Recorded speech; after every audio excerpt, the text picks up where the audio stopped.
Hi guys, welcome to our YouTube channel Code Orbit. In this video, we can talk about constant in C Sharp. First, constant is an entity that refers to fixed value and it cannot be modified. Constant क्या होता है? Fixed value होती है जो कि modify नहीं की जा सकती, जिसको मतलब modify मतलब change हम नहीं कर सकते. और दूसरी डेफिनेशन देख लेते हैं. Constant are data values that never change their values during program execution. Constant एक प्रकार की data values होती हैं जो कभी change नहीं होती during program execution के time पे. To declare an identifier as a const, हम declare करते हैं identifier को const के रूप में. The const keyword is used in the identifier declaration. और हम जब भी declaration करते हैं program में तो हम const keyword const keyword के उससे डिक्लेरेशन करते हैं. ठीक है, कांस्टेंट को. The compiler can identify constant at the time of compilation. अब कंपाइलर क्या करता है? आइडेंटिफाई कर लेता है कांस्टेंट को. कब? कंपाइलेशन के टाइम में. Because of the const keyword. किसके उससे आइडेंटिफाई कर लेता है? कॉन्स्ट कीवर्ड के उससे. Types of constant. First, integer constant. Second, character constant. Third, floating point constant. Fourth, defining constant. अब हम इन एक एक को समझते हैं कि क्या होता है. ठीक है, integral constant. N integer constant can be a decimal और हेक्साडेसिमल कांस्टेंट. तब जो इंटीजर कांस्टेंट होते हैं वो डेसिमल होंगे या फिर हेक्साडेसिमल कांस्टेंट होते हैं.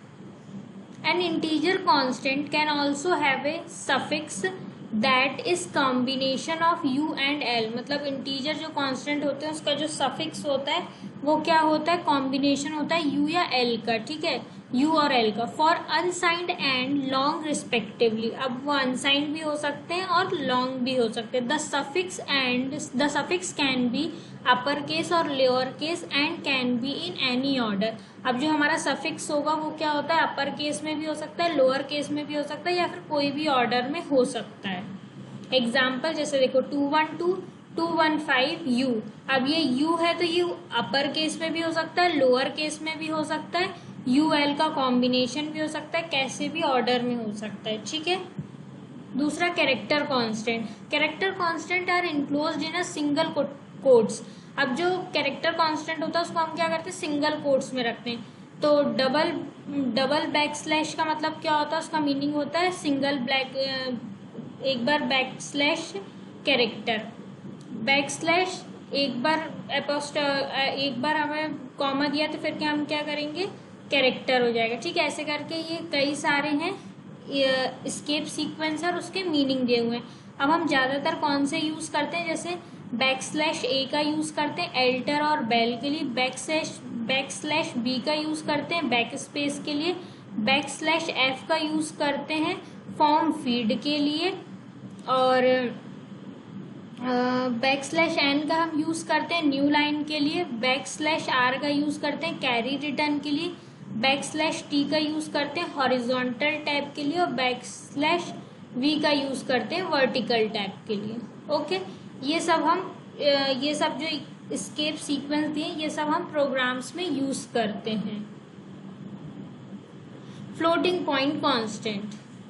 A floating point constant has an integer part, a decimal point, a fractional part, exponent part. मतलब जो floating point constant होता है वो integer part भी हो सकता है, decimal form में भी हो सकता है, fractional form में भी हो सकता है और exponent part में भी हो सकता है. ठीक है, you can represent floating literals either in decimal form और एक्सपोनेंशियल. मतलब जो फ्लोटिंग पॉइंट कांस्टेंट होता है हम उसको डेसिमल फॉर्म में भी बता सकते हैं और एक्सपोनेंशियल फॉर्म में भी बता सकते हैं. जैसे एग्जांपल मैंने दिया है डेसिमल का 3.14159, ये पाई की वैल्यू है. और हम ये भी दे सकते हैं एक्सपोनेंशियल में 2.143 ई लगा देंगे आखिरी में तो वो क्या हो जाएगा? Exponential form. अब defining constant. Constant are defining using the const keyword. अभी हमने आगे की स्लाइड्स में देखा कि कांस्टेंट को हम कैसे डिफाइन करते हैं? कांस्ट कीवर्ड की हेल्प से.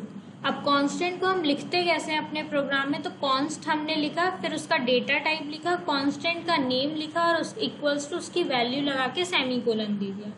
ठीक है, अब हम आगे प्रोग्राम के जरिए समझते हैं कि हम इसका प्रोग्राम कैसे करेंगे, कांस्टेंट का कैसे उसे लिखेंगे। ठीक है, तो अब हम चलते हैं अपने माइक्रोसॉफ्ट विजुअल स्टूडियो में और हम देखते हैं प्रोग्राम की हमें कैसे लिखना है।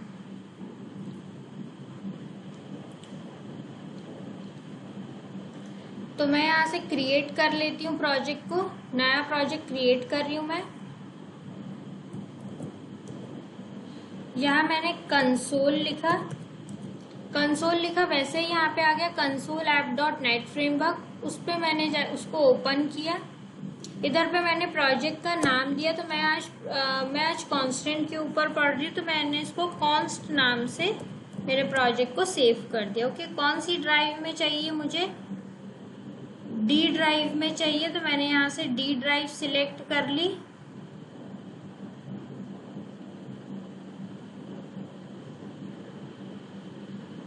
यहाँ से मैंने डी ड्राइव सिलेक्ट कर लिया, यहाँ से क्रिएट कर लिया मैंने अपने प्रोजेक्ट को। अब मेरा सॉल्यूशन ये प्रोजेक्ट क्रिएट हो रहा है।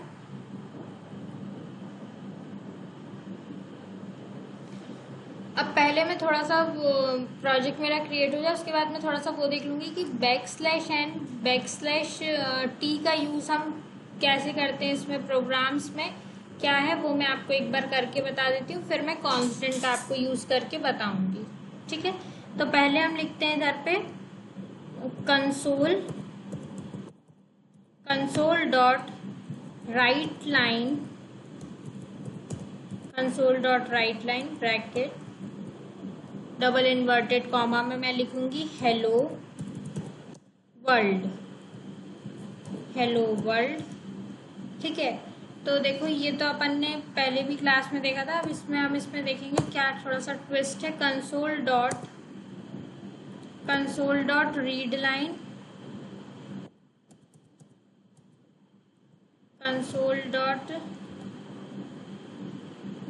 लाइन,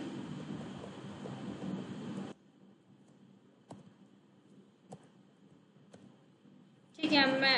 मैंने यहाँ पे देख ही रहे हो, आपको लास्ट क्लास में बताया था कि मेरे कोड में कोई भी इशू नहीं है, तो यहाँ पे आ जाएगा नो इशू फाउंड। ठीक है, Ctrl+S किया, F5 मैंने प्रेस किया, मेरा प्रोग्राम रन करेगा।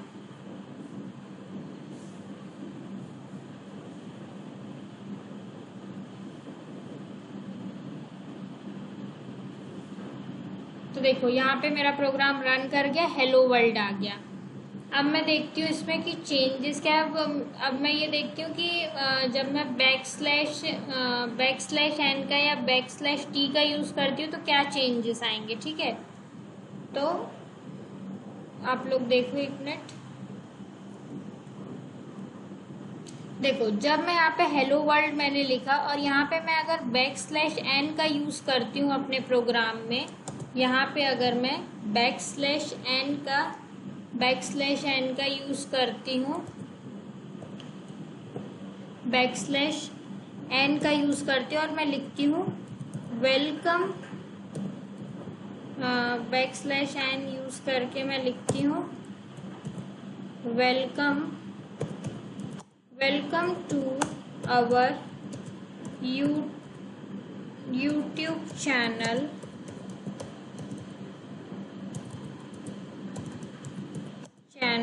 Code Orbit. ठीक है, welcome to our YouTube channel Code Orbit. ठीक है, अब इस प्रोग्राम को मैं यहाँ पे आपने देख लिया होगा कोई इशू फाउंड नहीं हो रहा, मतलब मेरा प्रोग्राम करेक्ट है, सब बढ़िया है। ठीक है, F5 प्रेस करके मैं अपने प्रोग्राम को रन करती हूँ।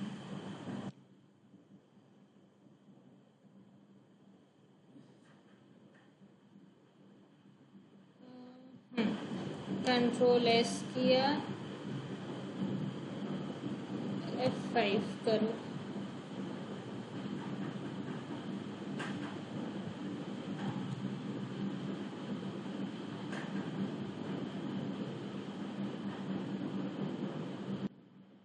हाँ, तो ये देखिए F5 प्रेस किया अपन ने और अभी अपना प्रोग्राम रन कर जाएगा।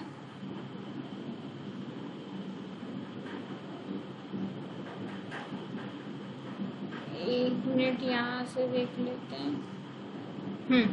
ये देखो, जब मैंने \n किया तो क्या हो गया, हेलो वर्ल्ड के बाद welcome to our YouTube channel Code Orbit नई लाइन में आ गई। यहाँ पे मैंने क्या था, इन सबको एक ही लाइन में लिखा था, पर जब मैंने \n का मतलब ही ये होता है कि जो आगे की ये पूरी welcome to our YouTube channel है ये नई लाइन में आ जाएगा। आप लोग को इतना समझ में आया होगा। अब अपन चलते हैं, मैंने आपको लास्ट क्लास में बताया था अगर अपन को मल्टीपल लाइंस कमेंट्स करनी होती तो मैं क्या करती हूँ, Ctrl+KC का यूज करती हूँ। ठीक है, तो अब अपन चलते हैं कि अब हम कांस्टेंट का प्रोग्राम कैसे करेंगे वो देख लेते हैं अपन कि कांस्टेंट का प्रोग्राम कैसे लिखेंगे। तो देखो, पहले हम क्या करेंगे, अगर हमें कांस्टेंट वेरिएबल का यूज करना है तो कॉन्स्ट कीवर्ड का यूज करना पड़ेगा। ठीक है, तो कॉन्स्ट लिखा मैंने, ठीक है, कॉन्स्ट डबल टाइप का मैं डेटा टाइप ले रही हूँ, डबल। पाई की वैल्यू क्या होती है, 3.14159 ये मैंने वैल्यू ले ली जो कि कांस्टेंट है, चेंज नहीं होगी। यहाँ पे मुझे इक्वल्स टू का साइन देना है। ठीक है, ठीक है। अब उसके बाद क्या होगा, मैंने डबल लिया, डबल नाम का वो लिया और आर वेरिएबल लिया। ठीक है, और सेमीकोलन दिया। अब मुझे क्या करना पड़ेगा, इसके बाद मैं क्या करूंगी, इसके बाद मैं क्या करूंगी कि मुझे कहाँ, अब मुझे प्रिंट क्या कराना है, console.write लाइन लिख के मुझे क्या प्रिंट कराना है, enter the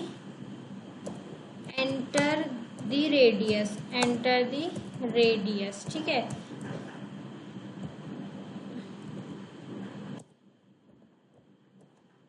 enter the radius. अब एंटर दी रेडियस के बाद मुझे क्या करना है, आर इज इक्वल्स टू, मैंने वेरिएबल थे, अब ये क्या है, स्ट्रिंग टाइप को लेगा, तो मुझे इसमें क्या है, स्ट्रिंग मुझे मतलब इंटीजर टाइप में लेना है, इसलिए मुझे यहाँ पे क्या लिखना पड़ेगा, R is equals to convert करना पड़ेगा, convert dot to double console dot, यहाँ पे क्या आएगा, कंसोल डॉट रीड लाइन, दोनों ब्रैकेट्स देंगे। ठीक है, ये लिख दिया मैंने। उसके बाद मैंने अब फिर इसका फॉर्मूला लिखना है, क्या, double is equals to double area circle, क्या एरिया ऑफ अ सर्कल में फाइंड करिए, एरिया ऑफ अ सर्कल क्या होता है, πr²। ठीक है, area of a circle is equals to, तो पाई लिखा, पाई इंटू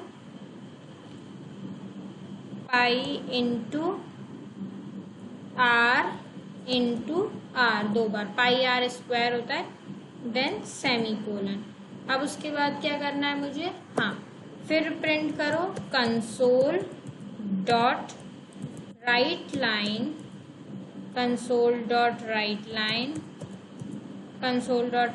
के बाद मैं इन्वर्टेड कॉमा में क्या लिखूंगी, डबल इन्वर्टेड कॉमा में रेडियस कोलन करली ब्रेसेस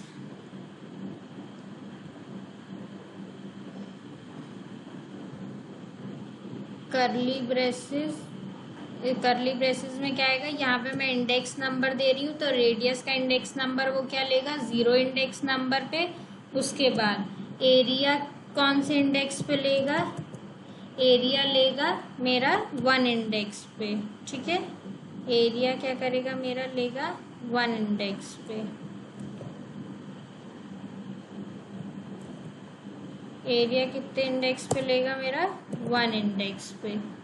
फिर इधर पे आगे हम बताएंगे भी कि यहाँ पे जो अभी हम बोल रहे हैं कि रेडियस r मतलब लेगा 0 इंडेक्स पे, comma area of a circle लेगा कितना, 0 इंडेक्स पे। ठीक है, अब इसके बाद कंसोल डॉट रीड लाइन लिखा ही हुआ है स्क्रीन को होल्ड करने के लिए। मैंने मेरा प्रोग्राम को सेव किया Ctrl+S करके।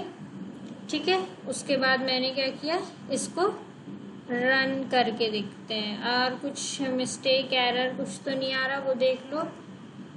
रेडियस भी मैंने लिख दिया, एरिया भी लिख दिया, और comma R area of a circle भी लिख दिया, पाई इंटू आर हो गया, कॉन्स्ट नाम का वेरिएबल भी हो गया। ठीक है, अब कॉन्स्ट को छोटे में लिखना था। तो अब मेरे प्रोग्राम में कोई भी इशू फाउंड नहीं हो रहा, आपने देख लिया होगा। और अब अपन इस प्रोग्राम को रन करते हैं। तो एंटर दी रेडियस बोल रहा है। अब आप अपने रेडियस की वैल्यू रखो, तो मैं देती हूँ रेडियस इसको 2। तो अब देखते हैं कि वैल्यू, तो ये आ गया रेडियस 2, एरिया ऑफ रेडियस का ये आंसर आ गया। ठीक है, तो आपको ये प्रोग्राम समझ में आया होगा।